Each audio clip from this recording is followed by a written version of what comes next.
Assolta perché ritenuta incapace di intendere e di volere la biologa cosentina che nel febbraio del 2016 uccise la figlia di 7 mesi strangolandola con un cuscino.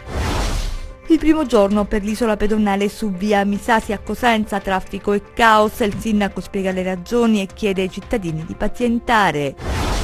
Ridacci l'acqua o sarai un uomo morto, la minaccia rivolta al sindaco di Reggio Calabria Falco Matà, il biglietto su una delle finestre a Palazzo San Giorgio, acquisite le immagini delle telecamere di videosorveglianza, il primo cittadino assicura non ci lasceremo intimidire.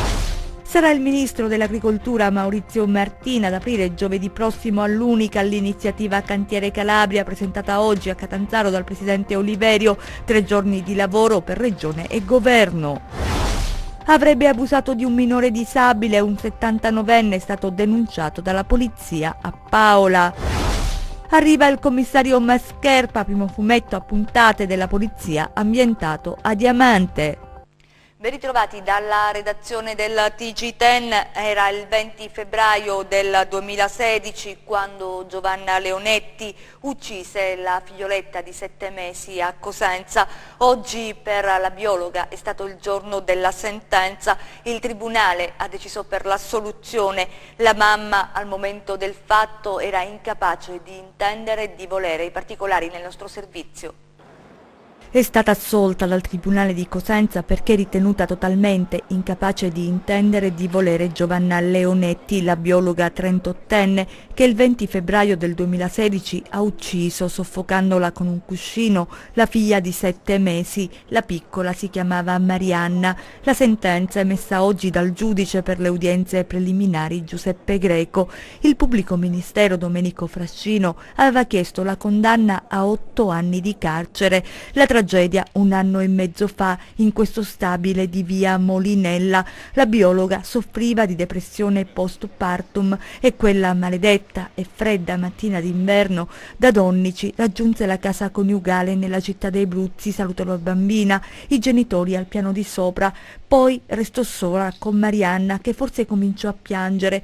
Chissà quali pensieri hanno attraversato la mente turbata della giovane donna.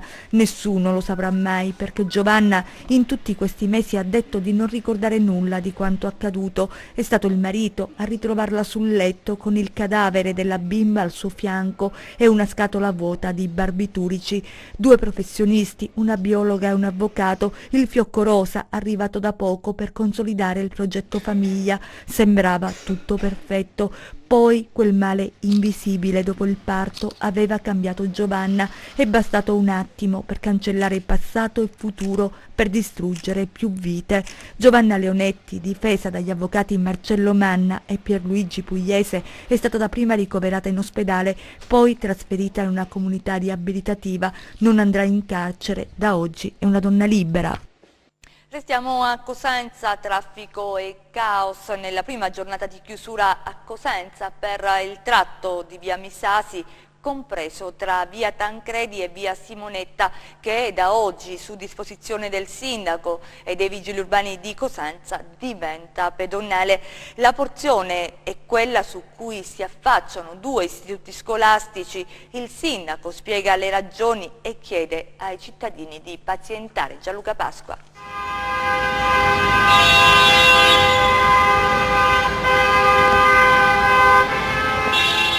È un esperimento e come tutti gli esperimenti ha bisogno di un po' di tempo per andare a regime, o forse non ci andrà mai. E questo è il dubbio dei cittadini automobilisti che hanno sperimentato le novità introdotte nella viabilità del centro di Cosenza.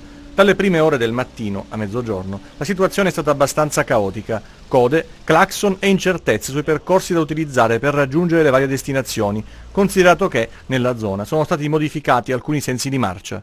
Gli esercenti di via Misasi, che attendevano l'esperimento per valutarne la funzionalità, continuano a rimanere scettici, ma concedono del tempo per esprimere un giudizio definitivo. Primo giorno sicuramente, almeno per la nostra esperienza, è tra virgolette fallimentare. Noi abbiamo sicuramente subito un mancato introito che si andrà a ripercuotere poi sul mensile finale. Speriamo che sia soltanto il giorno di oggi, ci sia un assestamento del tutto, o comunque se dovesse invece continuare in tal senso si parla di un'esperienza in fase preliminare che si sta soltanto cercando di vedere che pregi e difetti possa avere, Speriamo eventualmente, se la situazione continua a essere così, che si cambi rotta e si ritorni alla situazione preesistente. Vi risparmiamo alcuni commenti al vetriolo arrivati dagli automobilisti, ma si sa che nel traffico ognuno dà il peggio di sé, così come sui social, dove il sindaco Occhiuto, sul proprio profilo, ha provato a spiegare la ratio dell'intervento. La presenza delle scuole, scrive il Primo Cittadino, rallentava moltissimo il traffico veicolare su tutta via Misasi, creando congestione urbana e inquinamento ambientale, a causa delle auto parcheggiate in seconda e terza fila. Poi il Primo Cittadino espone il progetto che ha in mente per l'area e le novità previste, annunciando che i genitori avranno a disposizione aree di sosta gratuita temporanea, create su 2 lati del tratto di strada che viene chiuso al traffico, con oltre 50 posti auto a disposizione, compresi quelli per persone disabili. Un'area pedonale centrale di collegamento fra le 2 scuole che sarà progressivamente attrezzata e che metterà in sicurezza i pedoni, soprattutto i bambini, sia per gli attraversamenti che per la sosta che per l'accesso ai parcheggi. Quelli per disabili saranno più immediatamente accessibili dalle zone pedonali. Sarà al post del sindaco è seguito un lungo dibattito virtuale. Pochi hanno commentato positivamente, tanti hanno chiesto di tornare allo status quo ante. Mario Occhiuto ha invitato tutti alla calma, chiedendo un po' di tempo per assimilare le novità. Del resto si tratta di una fase iniziale e si è sempre in tempo per modificare l'intervento o per tornare indietro, come è successo qualche tempo fa in occasione di un altro esperimento, quello effettuato via Montesanto. Ridacci l'acqua, siamo a Reggio Calabria o sarai un uomo morto? La minaccia rivolta al sindaco di Reggio Calabria, Falco Matà, il biglietto lasciato su una delle finestre a Palazzo San Giorgio, acquisite le immagini delle telecamere di videosorveglianza, il Primo Cittadino assicura non ci lasceremo intimidire. Sentiamo. Ridacci l'acqua o sei un uomo morto è la minaccia rivolta al sindaco di Reggio Calabria Giuseppe Falco Matà, una frase scritta su un foglio lasciato su una finestra al primo piano di Palazzo San Giorgio che ospita il comune. Sono stati alcuni dipendenti a fare la scoperta. Il foglio è stato subito portato alla segreteria generale che ha immediatamente presentato una denuncia. Chi ha lasciato quel foglio però potrebbe essere presto individuato. C'è una telecamera infatti che ha ripreso tutto. Adesso le immagini sono state acquisite dagli inquirenti che sono al lavoro per individuare gli autori del messaggio. Evidentemente qualcuno ritiene il sindaco di Reggio Calabria Giuseppe Falco Matà il responsabile della crisi idrica che affligge la città e non è la prima volta che arrivano messaggi di questo genere. Ormai lettere e biglietti con minacce più o meno gravi arrivano a cadenza quasi regolare.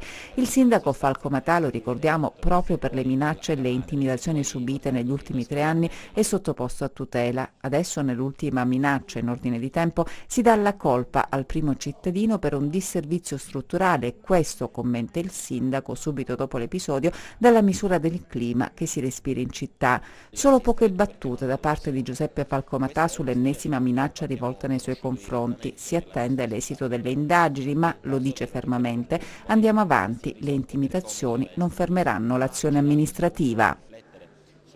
Sarà il ministro dell'Agricoltura Maurizio Martina ad inaugurare Cantiere Calabria, la 3 giorni promossa dal governo regionale all'Unical per avviare la seconda fase della legislatura. Vediamo.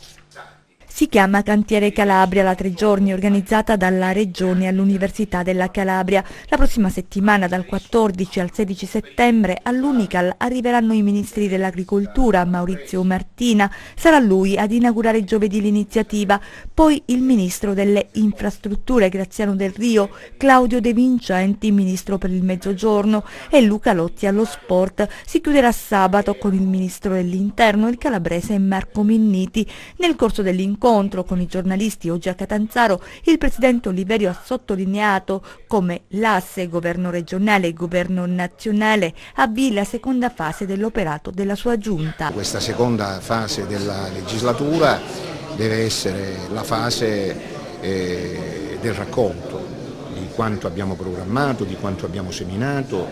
E già è in corso, la fase operativa dei cantieri.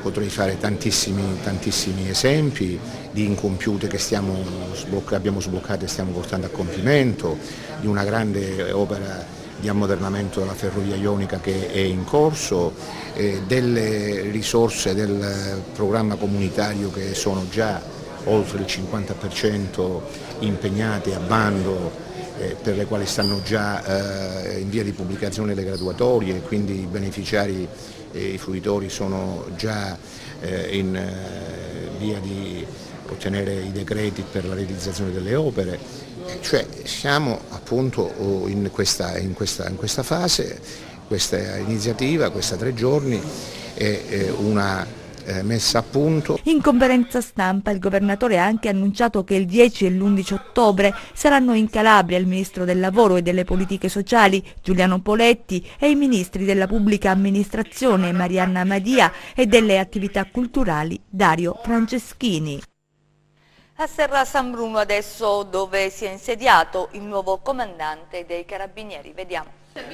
È Marco Di Caprio, 27 anni, di Piedimonte Matese in provincia di Caserta, il nuovo comandante della compagnia dei Carabinieri di Serra San Bruno. Proviene da Partinico in Sicilia, dove dirigeva il Norm, e prende il posto di Mattia Ivano Losciale, andato a guidare la compagnia di Molinella in provincia di Bologna. È stato il comandante provinciale Gianfilippo Magro a presentarlo ufficialmente questa mattina nel corso di un incontro con la stampa. Idee chiare, esperienze importanti conseguite sul campo, il tenente Di Caprio crede soprattutto nel rapporto di fiducia con la popolazione. Un casertano che dalla Sicilia arriva in Calabria e Serra San Bruno. Sì, per me è un'esperienza importante. Era effettivamente l'ultima delle grandi organizzazioni di tipo mafioso che mi mancava, insomma, da studiare. Una l'ho vista, diciamo, da civile, l'altra l'ho affrontata attivamente a Partinico e speriamo, insomma, di fare bene, di affrontarla l'andrangheta qui a Serra San Bruno. Ha avuto già contezza della realtà territoriale, che è complicata, ci sono delle situazioni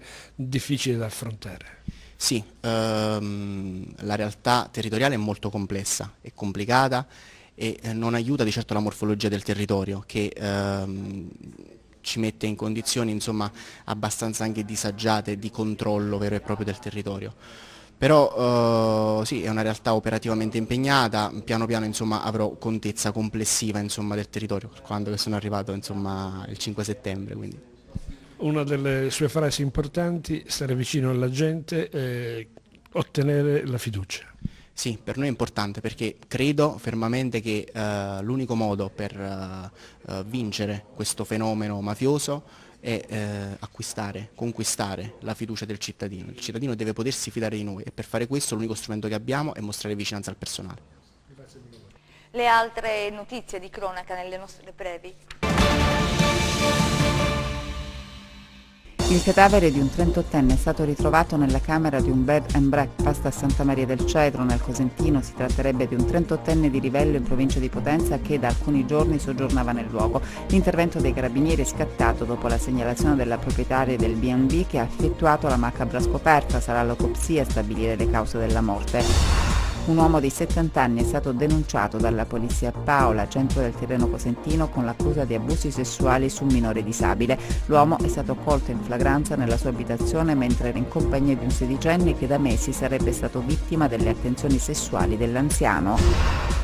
Chiesti 113 anni di carcere per le nebrine del Tirreno Cosentino, requisitorie della DDA nel processo di primo grado che si sta svolgendo nel Tribunale di Paola dell'inchiesta Plinius 2, che vede coinvolti esponenti della criminalità dell'Alto Tirreno Cosentino, in particolare la Cosca Valente Stummo, ma anche ex esponenti della pubblica amministrazione del comune di Scalea. Sono stati sorpresi dentro un capannone di una società di demolizioni auto mentre erano intenti a smontare un'autovettura, una Fiat Panda rubata il giorno prima a Cosenza. Un 43enne, già noto alle forze dell'ordine, un 25enne incensurato, sono stati arrestati dai carabinieri di Gioia Tauro con l'accusa di riciclaggio di parti di autovetture. Il 25enne è accusato anche di detenzione ai fini di spaccio di sostanze stupefacenti.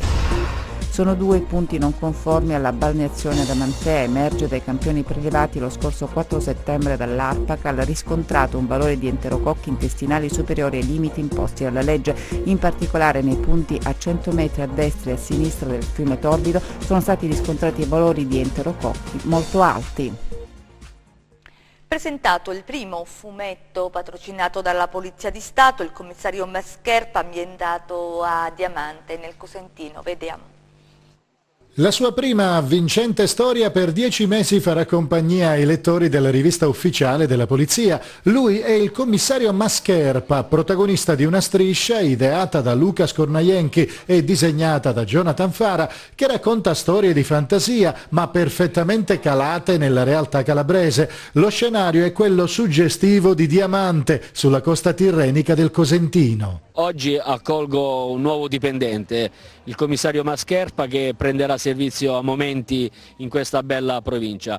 È una considerazione positiva della Calabria e della provincia di Cosenza. È stata scelta questa città perché ha dei valori importanti, i valori della legalità. Cosenza è un seme per tutta la Calabria. Il commissario Mascherpa è un poliziotto ma anche un uomo concreto, con pregi e difetti, attaccato al suo lavoro e pronto a rinunciare anche agli affetti per compiere il suo dovere. È un commissario umano come tutti gli altri, come quelli reali, non è un supereroe, ha le sue debolezze, le sue paure, una sua vita privata, ma è una persona che cerca di risolvere ovviamente tutti i problemi che gli si presentano davanti in un contesto complicato come quello della nostra terra. Il fumetto si chiama La Rosa d'Argento ed è un lungo filo che arriva fino agli anni '80, fino all'omicidio di Giannino Losardo, l'assessore di Cetraro, che è stato ucciso proprio da queste parti. Nel corso della presentazione è stato il noto fumettista Raffaele Della Monica a disegnare una tavola del commissario Mascherpa. Il fumetto servirà anche a diffondere attraverso il fascino del giallo poliziesco i valori della legalità, soprattutto tra i più giovani. Il fumetto, si sa, è un modo diretto di comunicare, va al cuore, è sincero, è immaginifico ed è la porta d'ingresso per tutti i lettori. Ed è anche un modo per veicolare dei valori, dei messaggi senza essere troppo didascalici e retorici. Questo fumetto ha delle finalità molto nobili, ovvero cercare di finanziare il nostro fondo di assistenza, che si cura soprattutto di assistere tanti bambini malati cronici che abbiamo, di dare assistenza alle famiglie della polizia in difficoltà sempre per questioni soprattutto di malattie. C'è una notizia di pubblica utilità, la vediamo insieme sulle agenzie di stampa. La Regione Calabria ha adottato per l'anno accademico 2017-2018 per la terza annualità una misura importante destinata a garantire il diritto allo studio degli studenti calabresi in condizione economica svantaggiata e meritevoli iscritti alle università pubbliche del territorio regionale, quindi l'Università della Calabria a Rende, l'Università Mediterranea a Reggio, l'Università per stranieri Dante Alighieri di Reggio e l'Università Magna Grecia di Catanzaro. Lo rende noto l'ufficio stampa della Giunta regionale. L'erogazione delle borse di studio e azioni di sostegno a favore di studenti capaci e meritevoli ma privi di mezzi e promozioni del merito tra gli studenti, inclusi con disabilità, unitamente allo schema di convenzione, impegnando la somma complessiva di 2,5 milioni di euro a valere sul POR Calabria. A Castrovillari, dove invece prosegue Civitanova, la manifestazione promossa dalla Proloco e dal Comune in programma fino al 10 settembre. Vediamo.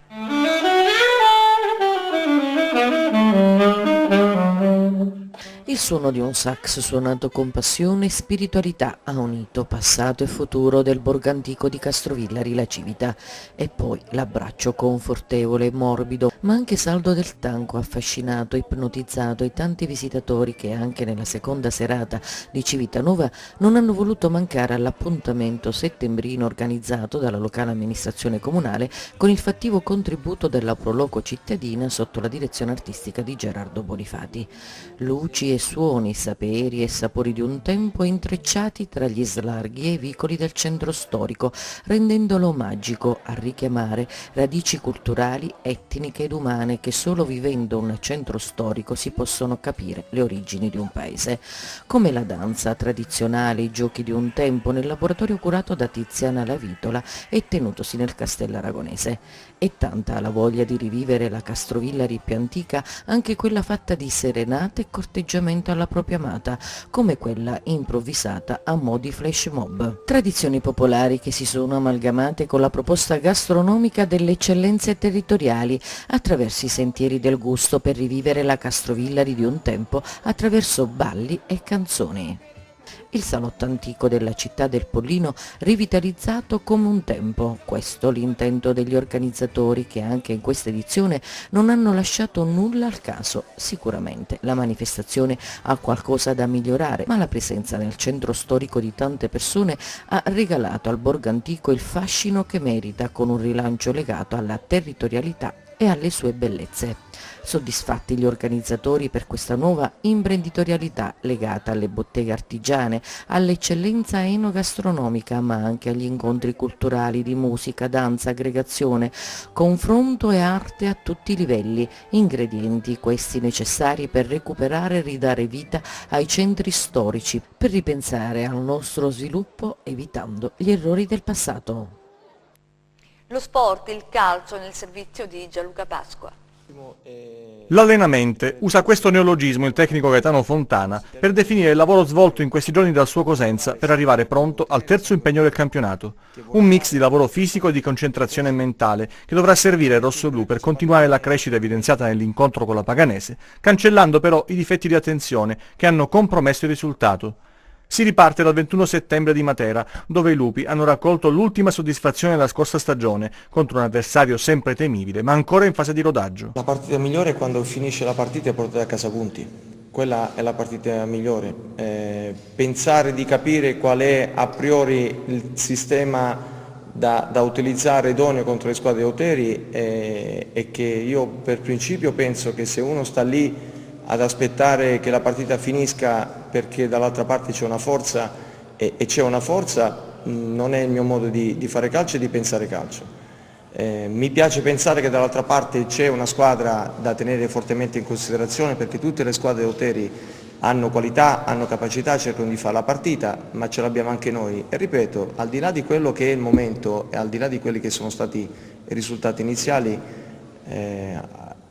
a nessuno di noi all'interno è passato l'idea di cambiare un po' atteggiamento o filosofia o pensiero riguardo anche agli interpreti stessi, perché io vedo come stanno lavorando e probabilmente la mia incazzatura più grande è che credo che, visto il grande lavoro che stanno facendo, dovrebbero pretendere di più il risultato, e probabilmente, questo glielo dicevo anche ieri in presenza del Presidente, tante volte lavorare bene, lavorare in maniera professionale, in maniera anche agonisticamente al di sopra rispetto a quelle che erano le loro abitudini, forse qualcuno gli basta, ma questo deve portare risultati. Sarà il Siracusa l'avversario del Rende. I biancorossi sul prato del Lorenson tenteranno di vincere il terzo incontro di fila per continuare a mettere da parte punti pesanti. Finora l'11 di Trocini ha brillato grazie allo spirito di sacrificio del collettivo, una caratteristica che la formazione entrata dai professionisti in punta di piedi non dovrà mai abbandonare. Troppe assenze in casa Catanzaro, gli infortuni di Infantino, Di Nunzio, Icardi e Van Rasbeck e le squalifiche di Zannini e Marchetti complicano il compito di Alessandro Erra, che dovrà ancora sperimentare in difesa a centrocampo. In avanti invece, con Anastasi quasi certo di un posto titolare, Falcone, Kunzi e Letizia si giocano le due maglie restanti nell'11 che affronterà la Juve Stabia al Ceravolo. Una Paganese non trascendentale ma reduce dal successo in casa del Cosenza attende la regina. Gli Amaranto di Maurizi sono in buona condizione ma non potranno contare sull'esplosività di Bianchimano, fermato da un fastidio muscolare. Chiudiamo con il meteo.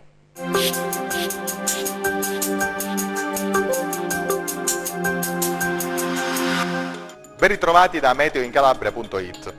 Proprio nella giornata odierna, dal flusso perturbato principale collegato al vortice di Islanda, si formerà una saccatura che affonderà sul Tirreno, apportando un modesto e veloce peggioramento delle condizioni meteo anche sulla nostra regione, a cavallo tra oggi e le prime ore del mattino di domani. Vediamo quindi nel dettaglio le previsioni del tempo sulla Calabria per le prossime ore. Nella notte fra venerdì e sabato e nel primo mattino di sabato, annuvolamenti irregolari sull'Alto Tirreno Cosentino, ove saranno ancora possibili piogge sparse residue. Altrove sereno poco nuvoloso. Dal pomeriggio i cieli saranno ovunque sereni, con nubi residue sull'Alto Tirreno Cosentino. Temperature stazionarie sempre nelle medie del periodo. Diamo ora uno sguardo allo stato previsto di mari e venti. Sabato mari quasi ovunque mossi. Sul Tirreno, nella prima parte della giornata, soffieranno venti dai quadranti occidentali deboli. Poi, dal tardo pomeriggio, ruoteranno da sud moderati. Sullo Ionio, invece, spireranno venti dai quadranti meridionali moderati. Per ulteriori informazioni sullo stato del tempo vi rimando come di consueto al nostro sito internet www.meteoincalabria.it e alla nostra pagina Facebook Meteo in Calabria. La puntata odierna termina qui, grazie e arrivederci. Ed è davvero tutto, grazie per essere stati con noi, grazie a regia Michele Cava, in messa in onda Giuseppe Costanzo, noi vi auguriamo un buon proseguimento.